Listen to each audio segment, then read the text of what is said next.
spent hours on our appearance this morning. Literally rolled out of bed. I have had coffee though. Well, hello. I'm Gina.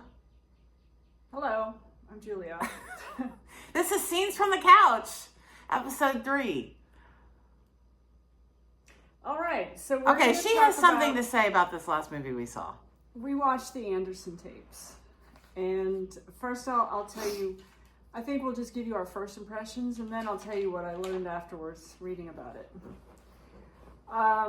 My first impressions were, it was pretty confusing. There were a few things that were interesting. Christopher Walken, this was his film debut, so he was a beautiful, fresh-faced young man. I'm obsessed with Christopher Walken. He was so beautiful in this. I mean, I already love him as one of my favorite actors in everything he's ever in. Including Severance. To see him in this was a pleasant shock. He was amazing. So Diane Cannon, I had seen her in some TV show, lawyer TV show, where she was, I think, a much older judge or something. And I always wondered, of course, what was she like back in her day? And so here she was, back in her prime. So that was interesting. I mean, nothing incredibly special, but she had the big frizzy hair of the day. Like people try to sleek their hair now and eliminate the frizzies, but back then they really went like against the grain. They wanted volume, and they didn't care about frizz. No, they liked frizz. So there was a scene where, if you didn't know what this was, it's basically a caper film.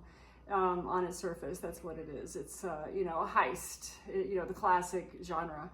And there's a scene where the cops are, trying to ambush them, and they do some pretty incredible stunts where, things are usually a little bit sleek and stylized when you see people doing stunts in movies, but this was like the real thing. Like they were kind of almost not able to, make it from one building to the other and stay on the rope, and it was interesting seeing people really struggle, and I think these might have even been real policemen. I don't know, but it was the real thing, so it gave it a lot of an extra tension that I appreciated, the realism. So that was kind of my whole impression, was that aside from that, I ended up being very confused at the end, because the reason it's called the Anderson tapes is because there was surveillance kind of watching all these guys who had just gotten out of prison planning their heist. You were constantly seeing that somebody was surveilling them, and the tapes were rolling, and they had the cameras on them. And then at the end, we're gonna spoil. So you know, this is the spoiling. 1971. Yeah. So in the end, the cops caught them, but after all that surveillance, I found myself wondering, well, why is it that the cops caught them at the end, and then you see the scene where they're deleting everything that all the surveillance had caught? Like, why weren't they caught by the surveillance? Why was it just this regular New York City police cop, ambush that got them? I was very confused. So before I get into everything that I discovered afterwards, is there any impression you want to say?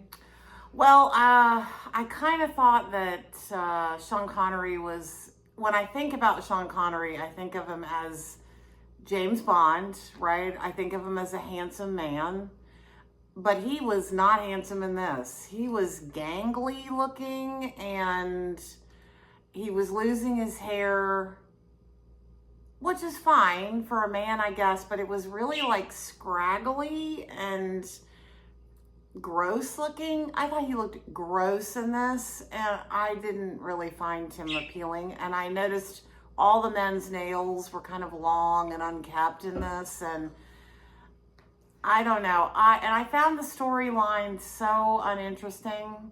There was a lot of cameos of famous character actors in it, and I did find, of course, Christopher Walken was, for me, the star of the movie, and I don't think anybody anticipated that or thought about that, but he has become larger than life for me, even in the past movies like the Woody Allen movie where he's talking about, he's the brother of Diane Keaton, and he's going to drive Woody Allen home, but His best moment in all of his films. Yeah, if you haven't seen that part.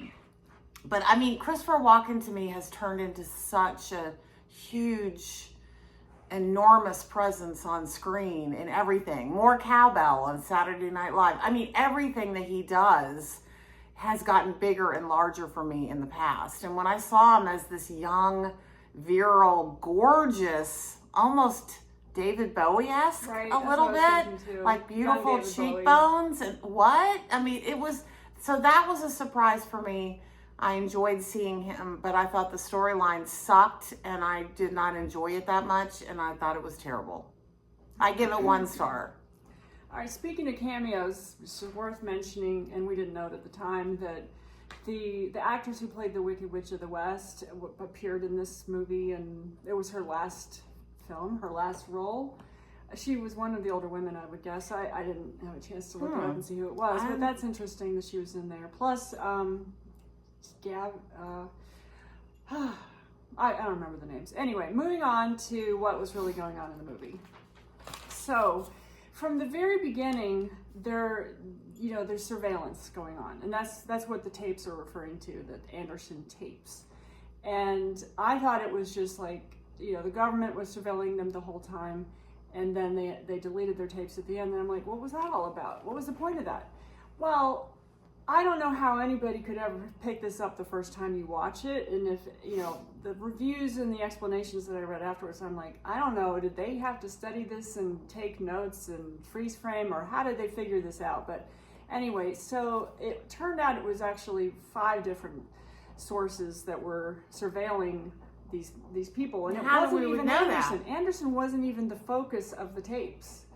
So there was a mobster that financed this heist, and the IRS had surveillance on the mobster. Everything the mobster did, when you cut to the scenes where they're capturing tape and video, that's the IRS. And then so you did research on this afterwards? I read up on it. So you read up on things. More to it because it was just too confusing. But if we don't know this while we're that's watching the flaw of the movie, is nobody could really notice this the first time unless you're really eagle-eyed and you can just process a lot of clues. And I don't know how many people would understand it the first time. But there was, that's the flaw. That's definitely the flaw. They should have been able to, convey the make storyline. this clear that it was all these different agencies that were doing this, so that you could understand the irony and the sarcasm that they were kind of conveying. So, in addition to the mobster being, surveyed by the IRS, Christopher Walken, he had been in jail for drug dealing. Yeah. And so the New York State Narcotics Commission was the one that had him on tape. Every time you saw him in a scene, you were cutting to scenes of people, capturing everything he was doing, because they were trying to capture him going, and doing some more drug stuff. And then the crew that they assembled for this heist included this one guy. His character's name was Edward Spencer, and he was the one black crew member, and he was living above a part of the city that had a chapter of the Black Panther Party, and this was the FBI that was surveilling the Black Panther Party, because they were, in 1971, they were still, always concerned that they were going to be doing something illegal. And so every time you saw the tapes rolling, they were watching for anybody up to no good above, in the building above the Black Panther Party. And so in addition to that, when this guy got out of jail, who is it again? Sean Connery. He was the main character. When Anderson. He got out of jail, he went to immediately take up residence with his former girlfriend, who's also a hooker. Who was also being taped by her lover. There was more taping going on. Her lover that she had been kind of with while he was in jail had hired a private eye to see what she was up to. So he had tapes in the basement. So everybody's taping everybody else. Everybody is surveilling from different points of view for different reasons. But nobody's actually focusing on Anderson himself, who is Sean Connery's character. He's the one masterminding this entire heist, and yet everybody's capturing him in all their surveilling, and nobody is actually focusing on him. You think, if you're watching the movie, you just believe erroneously that he's the focus of it all, but he wasn't the focus of any of it. They're all focusing on different people in these characters, and nobody cares what he's up to, even though he's the mastermind of what's going on. There's even a point where somebody mentions him, and like either the FBI or the IRS or some agency, they're like, oh, we don't care about him. They're like not even paying attention to what he's saying and what he's plotting. And yet he's the mastermind. And yet this is what he's doing, right? And so they, one of the things is capturing, there's a gay antiques dealer that's part of this caper, and they're calling him a deviant, and they're watching him. They're like, what's he going to be up to? They're getting tapes on him. Yeah, right. So, and this is the high irony of what's going on is, and this I kind of noticed, but I didn't understand what I was seeing, is you're constantly seeing, from an upper story window while they're like capturing video and tape as they're, going into different buildings, like going into the Black Panther building and then going upstairs to plan their heist. Every time Sean Connery's character goes into the building, they identify him as, they just, they catalog him as unidentified Caucasian male. They never even notice who he is or that he's somebody. He is the mastermind of the whole thing, and every time every agency sees him, they're calling him just unidentified Caucasian male, and they write him off as unimportant, not up to any kind of no good. The classic, white male privilege. And well, speaking of that, there was a lot of racism in it. Yeah, there was a lot of racism. A lot of really inappropriate, sexist, racist stuff, which is, really reached a crescendo in the 80s, where all of the criminals in the movies were all black. I mean, it was really, but this was particularly tough with the language and stuff like that. So ultimately what happens is there's a kid who has a ham radio. So this entire movie is about different forms of surveillance, electronic surveillance. This is apparently one of the first movies that focused on this is kind of like a socio-political statement that Lou May is like past Watergate about. It was actually the year before Watergate happened that this came out, so it was almost foreshadowing after the fact. Interesting. So a kid with a ham radio, more electronic, sort of methods, is the one who ended up turning them in as they're in the middle of their caper, and then the police are alerted through all the ham radio operators who get the message, and then they ambush them and they catch them. And during all of this going on, all those people who had been surveilling all those different individuals who are all members of the team of this heist never notice that there's a heist being planned. They're looking at other things. They're looking for, somebody up to no good with drugs or, the mafia or whatever. None of them pick up that there's going to be a major heist until the whole thing, the police capture them, and it's all over, and the next day it comes out in the papers. And then the ending of the film is where all the agencies, the FBI, the CIA, IRS, everybody who's been taping everybody, they all read it in the papers the next day and like, oh my God, we've been taping them illegally. We got to erase our tapes right now before they discover us and all of our incompetence, because we didn't even see what was happening. And then you just see all the tapes, all the old-fashioned whirring tapes at the end erasing. So the thing is that's really kind of an amazing movie if you actually understand what's going on. But it's impossible because it's not depicted in a way that you know what's happening while you're watching it. Well, and if you had to do research to figure out what was going on after the fact, then the movie failed. It failed. It was a good idea. He had really interesting ideas, but he failed to actually, depict them in a way that the viewer could understand. Mm-hmm. And one last thing I did forget to mention is there was some really annoying sound effects going on. Oh, that sounded exactly like Space Oddity 2000. The kind of space sound effects that you would hear in old 1950s cheesy space movies that are like ear-piercing robots, shrieks. But the interesting thing about that was. It was Spike Lee, no, darn it, who is that guy? I wrote it down. The music itself was somebody very important. Where did I write this down? He's a major music making guy, and I didn't write it down. Quincy Jones. He's the one who did the soundtrack. Quincy Jones did this incredibly annoying, sort of making it sound like this was, like they were coming in from Mars or something. That doesn't make any sense. It doesn't make any sense, but that's what he did. So you've got a lot of interesting elements in this movie that are, kind of wild to discover after the fact. But it just didn't come together like it should have to make a movie that was understandable while you're watching it. Yeah, you have to be able to understand the storyline while you're watching it, not have to do research afterwards. But it was, he did, this was a combination movie. It was, on the surface, it was a heist movie. That's all we could tell. But what he was really doing was a socio-political commentary on the beginning of the hyper surveillance. He was, later on, a lot of movies and TV shows focused on that because that's our life now. There's a surveillance camera everywhere. There's something picking up something and recording you at all times. Even if your phone is off, you're being recorded.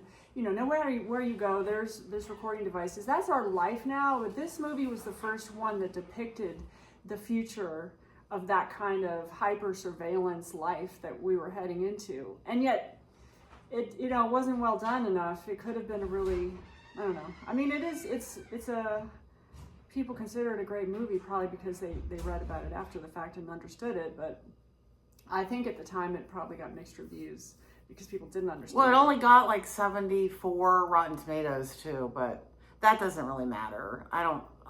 Sometimes I love some movies. People, you look at the reviews and you see the ones reviewing it that never understood what it was actually about. They didn't know about all the surveillance aspect and what was really going on. They were just evaluating on the caper aspect, and they were as confused as we were. So, anyway, it could have been a better movie. Yeah, because it had an all-star cast. All right, so so we're going to wrap this up now. So would you recommend this movie? Of course, the thing is you really can't enjoy it properly unless you understand everything that I just said. And of course, everything I said is also a whole bunch of spoilers. So I think it would be okay to watch it with spoilers. That's the only way to the only way to actually understand what you're watching. So I would give it including knowing the understanding of what I understood afterwards, I would give it a 3.5. No, 5. 1.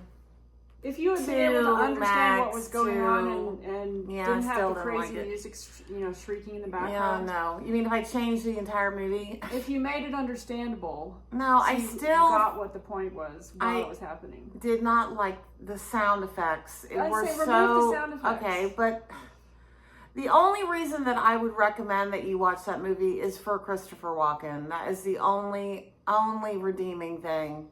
Honestly, I wouldn't bother watching this movie. Of all the millions and millions of movies out there, why bother? It's just it was a struggle to get through, especially with the jarringness of it. But I found it, like, I think about the fact that I've seen Christopher Walken in this beautiful condition. And that is really all that I can say of why I would even recommend it. But I understand what you're saying, but I didn't like it. I didn't like it.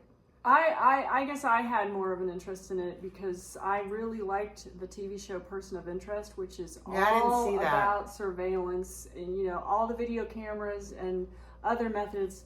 They have these two guys. If you haven't seen it, it's a series that went on for a few years where they solve crime. They have a computer that's like a supercomputer that analyzes all the data that's coming in from all the surveillance all over New York City, which is, by sound and by video, by every single thing. TVs are, able to pick up whatever. It's all over the place.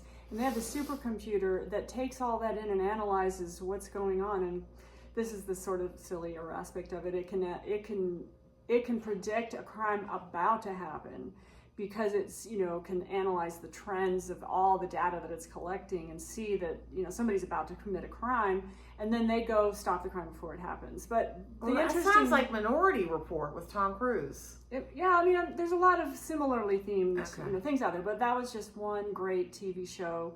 And, what it was constantly showing was, here's that, security camera, and here's that whatever. You're seeing, how it's just absolutely everywhere, how you can't escape it.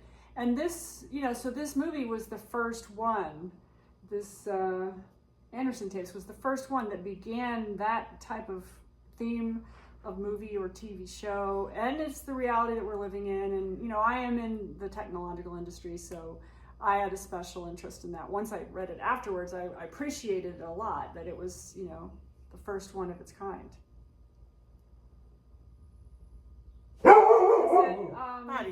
I stick to my 3.5 stars. I wish he'd been able to do it better. I think that's often the case with a lot of directors. They can't really get their vision that's in their head out onto the screen in a way that it translates, and that's what the problem was here. It just didn't translate. He had a great vision, he didn't execute it well. Okay. Is now the time to say that I think I want to add a little bit regarding the witness for the prosecution. Just a little mention. Hey, we can't right now, buddy. I neglected to give the great curmudgeon his name, which was Charles Lawton. I couldn't remember his name, but apparently he was a really great actor. Yeah, really great. At this point, he was in this movie in 1957, but 20 years earlier, he'd been in Mutiny on the Bounty with Clark Gable. He had played, one of the stars, the Captain Bligh. We didn't watch it, but my sense is that this guy, Charles Lawton, is the type of actor that he is so compelling that no matter what he's in, whatever role he's in, you're going to like it. That's my sense just from seeing him in one movie. I think that's what, I'd like to see some more with him in it. I think I saw The Elephant Man. And it's definitely worth noting his name because of that he, probably anybody watching this has heard of him, even though I hadn't heard of him. And the nurse in this film was his real life wife, which is also... Which I just really was so thrilled to find that out. So...